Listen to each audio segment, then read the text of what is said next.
পূর্ব মেদিনীপুর জেলা তমলুক লোকসভা কেন্দ্রের শেষ রবিবাসরীয় প্রচার সারলেন তৃণমূল কংগ্রেসের প্রার্থী দেবাংশু ভট্টাচার্য। তমলুক লোকসভা নির্বাচনের তারিখ 25শে মে। নির্বাচনের দিন যত এগিয়ে আসছে ততই প্রচারের জোর বেড়াচ্ছে সমস্ত রাজনৈতিক দলগুলো। শেষ রবিবাসরীয় ভোট প্রচারে তমলুক টাউনে বিভিন্ন ওয়ার্ডে ঘুরলেন তমলুক লোকসভা কেন্দ্রের তৃণমূল কংগ্রেস প্রার্থী দেবাংশু ভট্টাচার্য। প্রচারের কোথাও রজনীগন্ধার মালা পরিয়ে দিচ্ছেন, কোথাও আর ফুলের বুকে দিয়ে সংবর্ধনা জানাচ্ছেন সাধারণ মানুষজনরা। তীব্র দাবদাহের কারণে প্রচারের মাঝেই গ্লুকোজ খেয়ে শরীরে তৃষ্ণা নিবারণ করছেন প্রার্থী। ফলে সবকিছু মিলিয়ে সকাল থেকে সন্ধে পর্যন্ত শেষ রবিবারটিকে জোর কদমে প্রচারের কাজে লাগাচ্ছেন তৃণমূল কংগ্রেসের প্রার্থী দেবাংশু ভট্টাচার্য।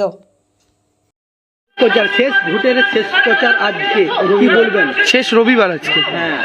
না দেখুন, আমরা ভোট প্রচার এখানে করতে করতে আমাদের কাছে আর রবিবার শনিবার বলে কোনো তফাৎ নেই। আমরা বারও বুঝতে পারি না কবে, তবে যখন রাস্তায় বেরোলে দেখি বেশিরভাগ মানুষ বাড়িতে উপস্থিত, তখন বুঝতে পারি যে আজকে রবিবার, ছুটির দিন।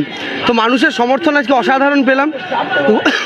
সরি, সকাল থেকে তমলুক শহরে ঘুরছি, 11 থেকে 20 নম্বর ওয়ার্ড, 1 থেকে 10 অলরেডি ঘুরেছি। তো সেখানে মানুষের সমর্থন অসাধারণ। আমার বিশ্বাস, আমি যেইটুকু মানুষের ফেস রিড করে যদি ভুল না করে থাকি, তমলুক শহর তৃণমূল কংগ্রেসকে এবার ভালো ভোটে লিড দেবে, এটা আমি নিশ্চিত। না না, আমরা তো ঘরে ঢুকে যাওয়ার লোক নেই রোদের মধ্যে। সকাল 8:30 থেকে প্রোগ্রাম চালু হয়েছে, তো 8:30 থেকে এই দুপুর 1টা বাজতে যায় তার রোদ, মানে বুঝতে পারছেন, প্রখর রোদ। কিন্তু আমার প্রশ্ন, অভিজিৎ বাবু কোথায়?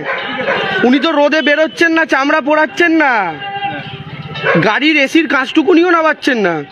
যে লোকটা এখনই রোদে চামড়া পোড়াচ্ছে না, সে ভোটের পর রোদে ঝড়ে জলে মানুষের পাশে থাকবে, এটা কি বিশ্বাস করবে মানুষ?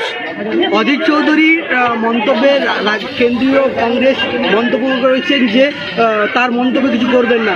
বিজেপির প্রাক্তন রাজ্য সভাপতি দিলীপ ঘোষ। অধীর চৌধুরীকে দেখে আমার একটা কথাই বলতে ইচ্ছা করে, হাতি ঘোড়া গেল তল, মশা বলে কত জল। ওদের দিল্লির নেতারা বুঝতে পারছে যেটা, রাজ্যের নেতা হয়ে বুঝতে পারছে না।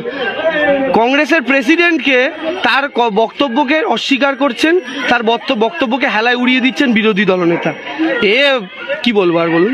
বিজেপি প্রাক্তন রাজ্য সভাপতি তথা দিলীপ ঘোষ বলছেন যে তৃণমূলকে সুবিধা করে দেওয়ার জন্য পশ্চিমবঙ্গে কংগ্রেসকে বিলুপ্ত করার প্রতিশ্রুতি নিয়েছে কেন্দ্রীয় কংগ্রেস। সে দিলীপ ঘোষ তো বলতেই পারে। একই রকম ভাবে পশ্চিমবঙ্গে বিজেপিকে সুবিধা করে দেওয়ার জন্য পশ্চিমবঙ্গে সিপিএম বিলুপ্ত হয়ে যাচ্ছে, একই রকম ভাবে।